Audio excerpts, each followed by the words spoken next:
आपलं शहर आता स्मार्ट होत आहे। मग तुम्ही कधी स्मार्ट होताय?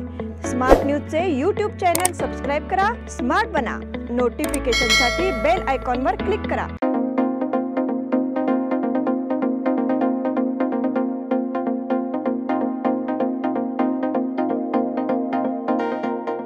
नमस्कार, मी श्वेता अंकले स्मार्ट न्यूजच्या आजच्या बुलेटिनमध्ये आपल्या सगळ्यांचं स्वागत करते। आता एक नजर टाकूयात आजच्या ठळक घडामोडींवर। इंडिया आघाडी विकास विरोधी असल्याचे मोदींचे टीकास्त्र। पुलवामा येथे चकमकीत एक दहशतवादी ठार। वळीवाची हजेरी, आता दमदार पावसाची प्रतीक्षा। मुस्लिम समाजातर्फे रमजान ईद उत्साहात साजरी। उद्यापासून उमेदवारी अर्ज भरण्याचा प्रारंभ। महादेव पाटील यांच्या प्रचाराचा उद्या प्रारंभ। निवडणूक जाहिरात प्रसिद्धीसाठी परवानगी बंधनकारक। विविध संस्थांच्या वतीने डॉक्टर उदय निरगुडकर यांचे व्याख्यान संपन्न। बेळगाव अर्बनच्या अध्यक्षपदी कल्लेर। कोगनळी टोल नाक्यावर 8 लाखांची रोकड जप्त।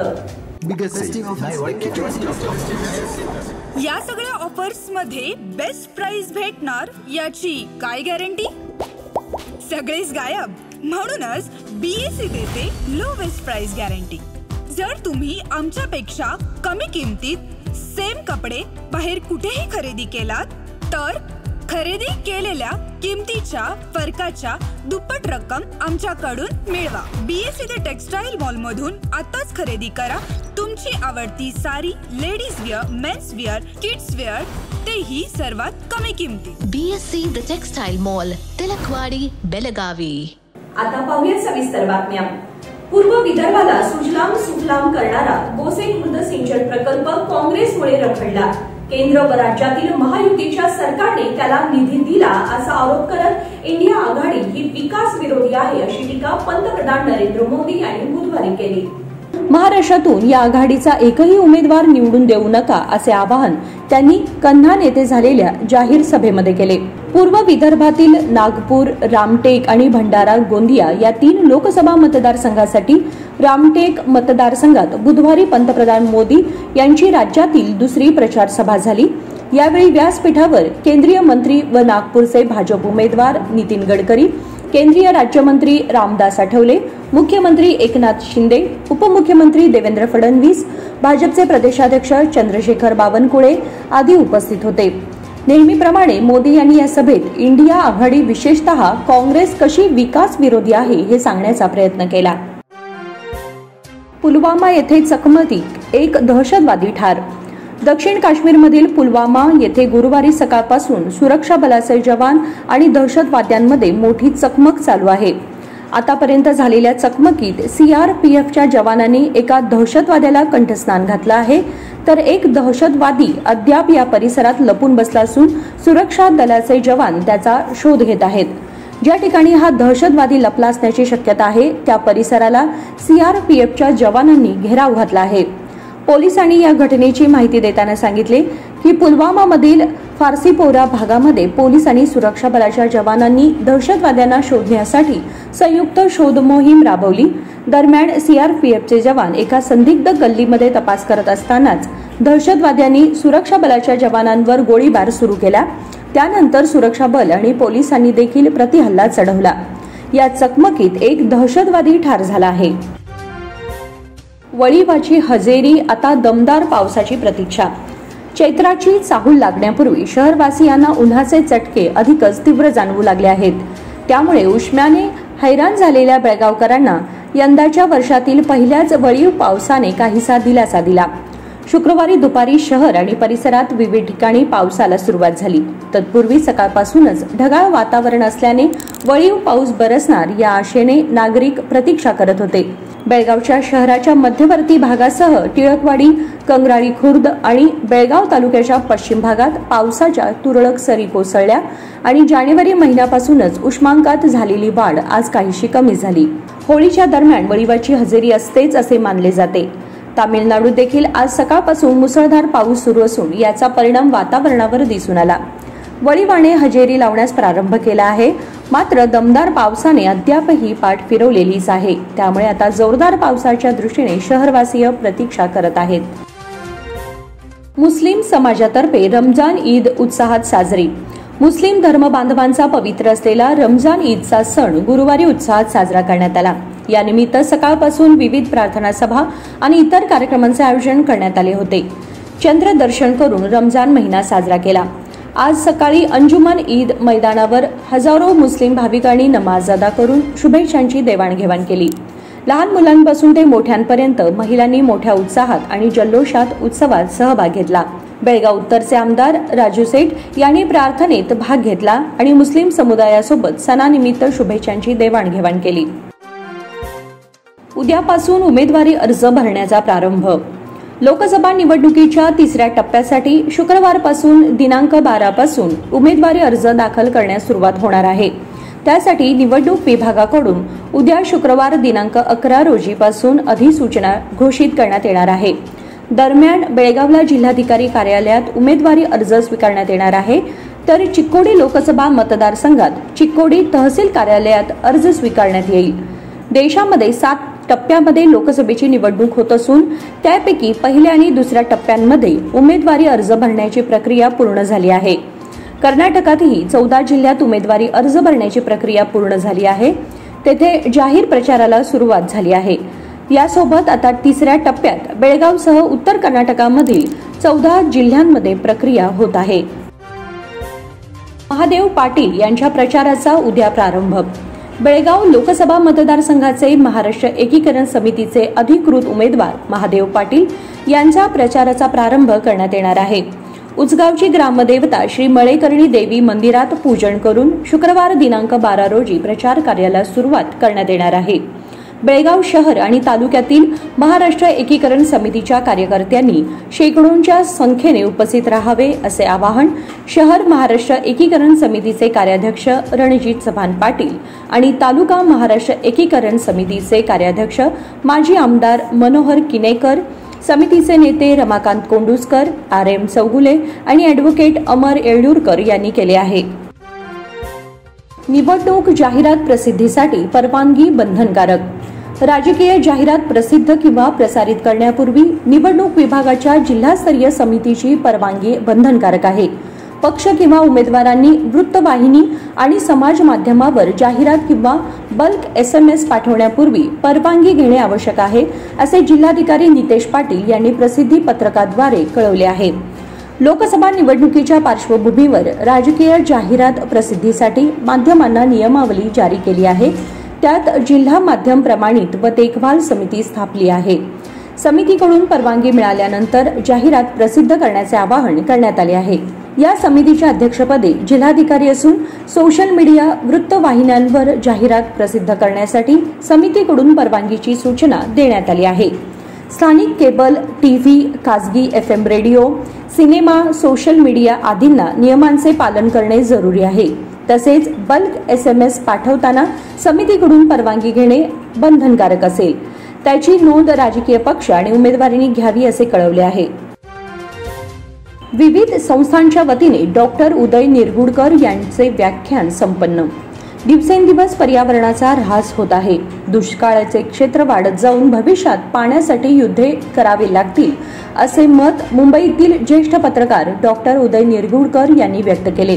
येथील लोकमान्य ग्रंथालय, वरेरकर नाट्यसंघ, वाङ्मय चर्चा मंडळ, सरस्वती वाचनालयातर्फे मराठा मंदिर सभागृहात बुधवारी व्याख्यान झाले। यावेळी ते 2047 मधील भारत या विषयावर बोलत होते।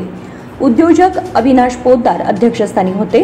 लोकमान्य ग्रंथालयाचे कार्याध्यक्ष जगदीश कुंटे, अनंत लाड, सरस्वती वाचनालयाच्या अध्यक्षा प्राध्यापक स्वरूपा इनामदार, वाङ्मय चर्चा मंडळाचे कार्याध्यक्ष अनिल पाटणेकर व्यासपीठावर होते। पुढे ते म्हणाले, भारतातील प्रदूषण रोखणे ही काळाची गरज आहे। त्यासाठी सौर ऊर्जा निर्मितीकडे वळायला हवे असे विचार त्यांनी व्यक्त केले।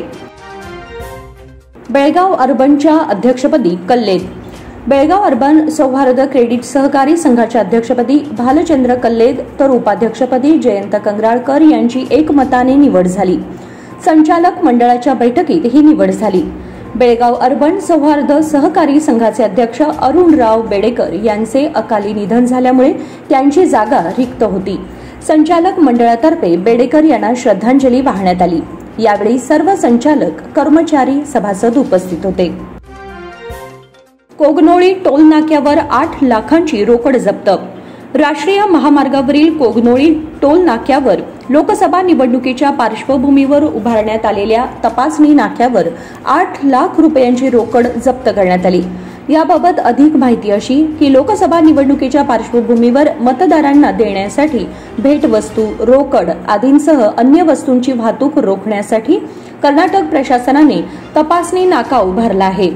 मंगळवारी मध्यरात्री 1 वाजण्याच्या सुमारास मुंबईहून दावणगिरीकडे जात असलेली बसची तपासणी केली असता यामध्ये 7,94,000 रुपयांची रोकड असल्याचे निदर्शनास आले. या रकमेबाबत कोणत्याही प्रकारची कागदपत्रे सादर न केल्याने ती जप्त करण्यात आली. बातमीपत्रामध्ये वेळ झाली एक छोट्याशा विरामाची. पुढे जाऊन नका पाहत smart news. Biggest festive offers buy 1 इन सभी ऑफर्स में बेस्ट प्राइस मिलेगी, इसकी क्या गारंटी? सब गायब, इसीलिए BSC देता है लोएस्ट प्राइस गारंटी. अगर आप हमसे कम दाम में सेम कपड़ा कहीं और से खरीदते हैं तो खरीदी हुई कीमत के फर्क की दुगनी धनराशि हमसे पाइए. BSC द टेक्सटाइल मॉल से खरीदिए अपनी पसंदीदा sari, ladies wear, men's wear, kids wear और यहाँ तक की होम फर्निशिंग भी, और वो भी सबसे कम कीमत में. BSC the textile mall, Tilakwadi, Belagavi.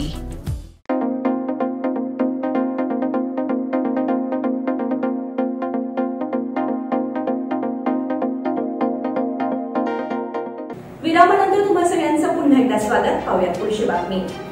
ज्योतिर्लिंग मंदिरात ज्योतिबा प्रकट दिन सोहळा येत्या रविवार दिनांक 14 रोजी नार्वेकर गल्ली येथे पार पडणार आहे. तसेच दुपारी 4 वाजता ज्योतिर्लिंग देवस्थान वाडी रत्नागिरी कोल्हापूर येथे दौलानिमित्त पालखी आणि बैलगाड्या मार्गस्थ होणार आहेत. नार्वेकर गल्ली बेळगाव येथून पायी जाणारे भक्त पालखी व बैलगाड्यासह 14 रोजी सायंकाळी 4 वाजता ज्योतिर्लिंग देवस्थान नार्वेकर गल्ली येथून वाजत गाजत पालखी सोहळा आयोजित करण्यात आलेला आहे. यावेळी सर्व भक्तांनी उपस्थित राहावे असे आवाहन करण्यात आले. तसेच हेबाळ, संकेश्वर, निपाणी, कागल, कोल्हापूर येथे वस्ती करून 19 एप्रिल रोजी वाडी रत्नागिरी येथील ज्योतिर्लिंग देवस्थान येथे पालखी आणि भक्त बैलगाड्या पोहोचणार आहेत. त्यानंतर दवणा पौर्णिमा 22 एप्रिल रोजी रात्री 12 वाजता तर 23 एप्रिल रोजी पालखी सोहळा करून पुन्हा बेळगावला प्रस्थान करणार आहेत. श्री शिवप्रतिष्ठान हिंदुस्थानतर्फे गुढीपाडवा उत्साहात. श्री शिवप्रतिष्ठान हिंदुस्थानतर्फे छत्रपती शिवाजी उद्यान शहापूर येथे गुढीपाडवा उत्साहात साजरा करण्यात आला. प्रारंभी सकाळी प्रेरणा मंत्राने कार्यक्रमाची सुरुवात झाली. छत्रपती श्री शिवाजी महाराजांच्या पुतळ्याला विधिवत दुग्धाभिषेक घालून शिवप्रतिष्ठानचे प्रांत प्रमुख किरण गावडे, जिल्हा प्रमुख विश्वनाथ पाटील, शहर प्रमुख अनंत चौगुले यांच्या हस्ते पुष्पहार अर्पण करण्यात आला. गुढी पूजन झाल्यानंतर सुलोचना सव शिनिळकर, श्वेता कुंटे, संगीता कुंटे, विद्या पाटील यांच्या हस्ते आरती करण्यात आली. ध्येय मंत्र झाल्यानंतर मिठाईचे वाटप करण्यात आले. यावेळी पुंडलिक चव्हाण, अजित जाधव, विजय कुंटे आदींसह इतर कार्यकर्ते उपस्थित होते. मध्यवर्ती बस स्थानकात सीसीटीव्ही कॅमेऱ्यांची गरज. शहर, ग्रामीण आणि आंतरराज्य सेवा मध्यवर्ती बस स्थानकावरूनच सुरू आहे. या ठिकाणी होणारे गैरप्रकार आणि चोरीच्या घटना टाळण्यासाठी मोक्याच्या ठिकाणी सीसीटीव्ही कॅमेऱ्याची गरज आहे. प्रवाशांची गर्दी आणि महिलांचा बस स्थानकावरील वाढता वावर पाहता सीसीटीव्ही बसवणे गरजेचे ठरले आहे. मध्यवर्ती बस स्थानकावर टोळक्यांचा वावर वाढला आहे. मुलींची छेडछाड काढणे आणि नागरिकांना त्रास देण्याचा प्रकार सुरू झाले असून सोनसाखळी लांबवणे आणि पाकिटमारीच्या घटना घडत आहेत. मात्र पोलिसांची गस्त या ठिकाणी कमी आहे. हाकेच्या अंतरावर मार्केट, पोलीस स्थानक आहे, त्यामुळे एखादी घटना घडल्यास पकडलेल्या व्यक्तीला थेट स्थानकात नेले जाते, पण अनेक वेळा असे घडत नाही.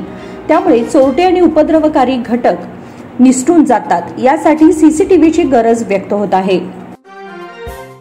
श्री पंत महाराज भक्त मंडळातर्फे बंधुप्रीती मेळावा साजरा.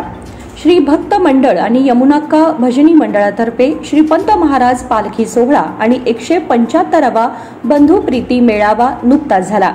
गाडेमार्ग येथील राम मंदिरात हा कार्यक्रम झाला. सुरेश कुरुकर्मी पारिशवाड यांच्या हस्ते श्री पंत महाराज पालखी आणि प्रेमश्री ध्वजपूजन करण्यात आले.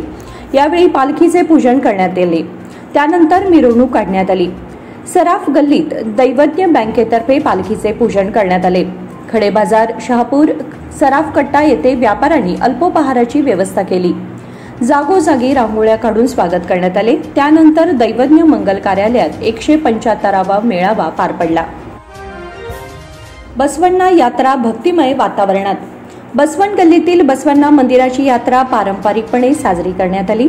शहरासह उपनगरी आणि परिसरातून ग्रामीण भागातून भाविक दर्शनासाठी येत असतात. यात्रेनिमित्त होणाऱ्या इंगळ्यासाठी सोमवारी पाटील गल्ली, गांधीनगर आदी भागातून मिरवणुकीने लाकडे बसवण्णा मंदिराकडे आणण्यात आली.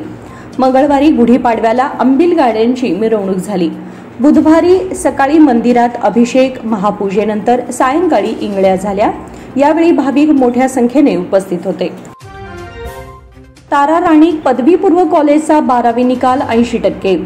मराठा मंडळ तारा राणी पदवीपूर्व कॉलेज खानापूर या वर्षीच्या 12वीच्या PU बोर्ड परीक्षेत कॉलेजचा एकूण निकाल 80% लागला असून कला शाखेमध्ये कुमारी मेघा पाटील या विद्यार्थिनीने 97.16% गुण घेऊन तालुक्यात आजपर्यंतची उच्चांकी गुणवत्ता प्राप्त केली आहे.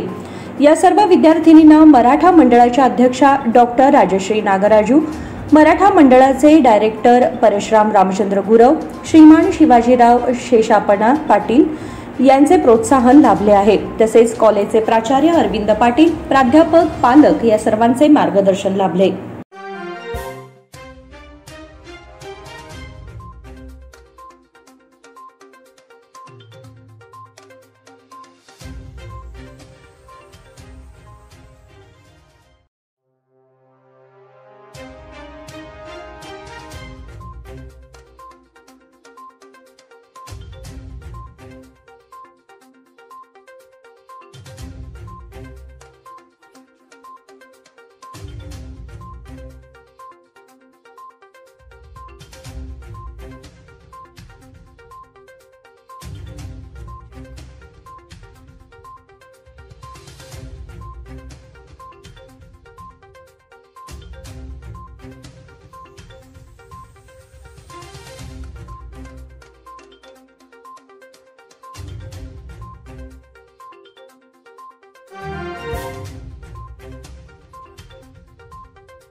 निपाणीत रविवारी मॅरेथॉन स्पर्धा. डॉक्टर बाबासाहेब आंबेडकर जयंतीनिमित्त येथील डॉक्टर बाबासाहेब आंबेडकर जयंती उत्सव कमिटीकडून रविवार दिनांक 14 रोजी दुपारी 4 वाजता खुल्या मॅरेथॉन स्पर्धांचे आयोजन करण्यात आले आहे. स्पर्धेतील विजेत्यांना अनुक्रमे 11,000, 7,000 आणि 5,000 रुपयांची बक्षिसे दिली जाणार आहेत. शिवाय 501 रुपयांची 3 उत्तेजनार्थ बक्षिसे आहेत.